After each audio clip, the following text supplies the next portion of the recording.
राज ऐसा कोई पता है क्या? क्या कहा? क्या कहा? नेट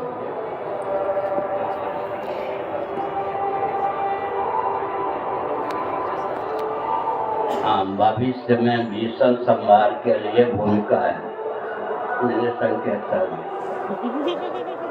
भविष्य में भीषण संहार की ये सब भूमिका है। ये सब प्रजापति के द्वारा भेजे गए हैं भीषण संहार के लिए बानक बनाने में इनका हाथ।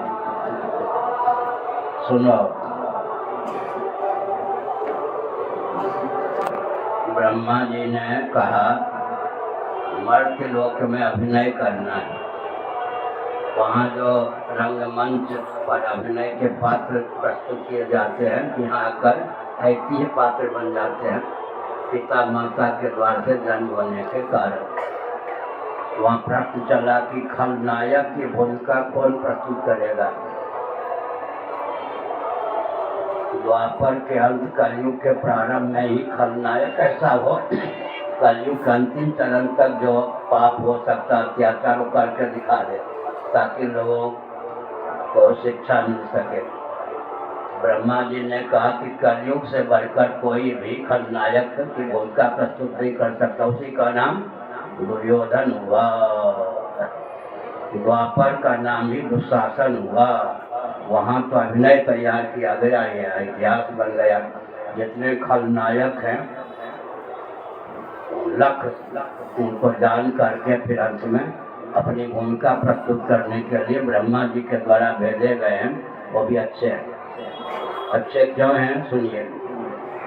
मनोविज्ञान है, दुर्जन न हो तो सज्जनों की सज्जनता को व्यक्त कौन करेगा। सज्जन न हो तो दुर्जनों की दुष्टता किस पर व्यक्त हो। बिहार में एक व्यक्ति को ऐसा दिखाएंगे तो 4 चांटे मारते हैं।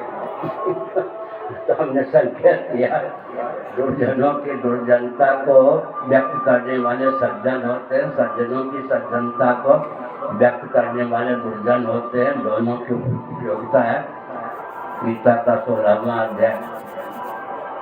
और एक विचित्र बात है, आत्माना प्रतिकूलानि परेशान समाचार है। We must do to others as we wish them to do to us. This is the golden rule of life.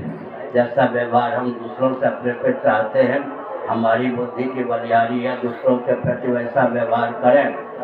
Mahabharat का ही वचन है, एक हिंसक भी दूसरों से अपने प्रति अहिंसा की भावना रखता है।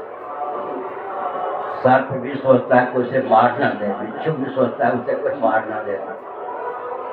एक मिथ्याभाषी भी दूसरों से अपने प्रति सत्य भाषण की भावना रखता है।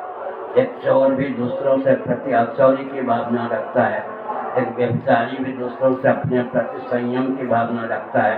एक लुटेरा भी दूसरों से अपने प्रति अपरिग्रह की भावना रखता है। आत्मना प्रतिकूलानि परेशान समाचार।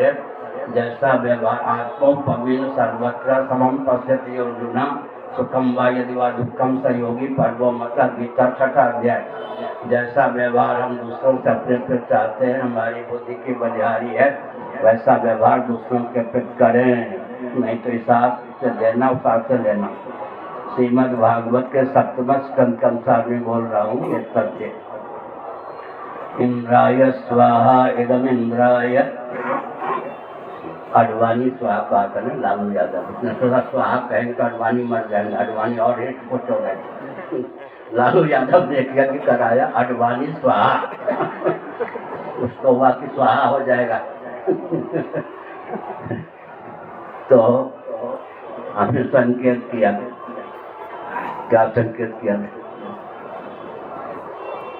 इदम इंद्राय नमः। द्रव्य और देवता का संवेद स्वरूप ही याग होता है। मुख्य रूप से यज्ञ के 2 घटक हैं, इंद्राय स्वाहा नमः।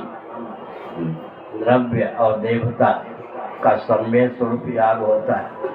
जो व्यक्ति अपनी सीमा में 2 प्रकार के याग का वर्णन है, मांत्रिक और अमांत्रिक।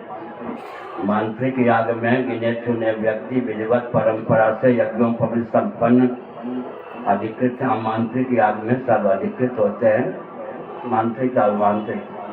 देवता के निमित्त हम चारों हवनीय द्रव्य का विधिवत निक्षेप करते हैं। अग्नि जो है देवता के मुख होते हैं, अग्नि के द्वार से ही देवता विविध सामग्री को प्राप्त करते हैं।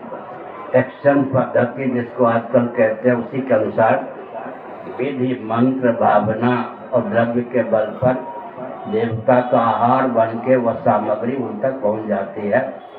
ऐसे ही पितरों के निमित्त जो सामग्री प्रस्तुत करते हैं, जिस योनि में या जिस लोक में पितर हैं, उनका आहार बन के वो सामग्री पहुंच जाती है।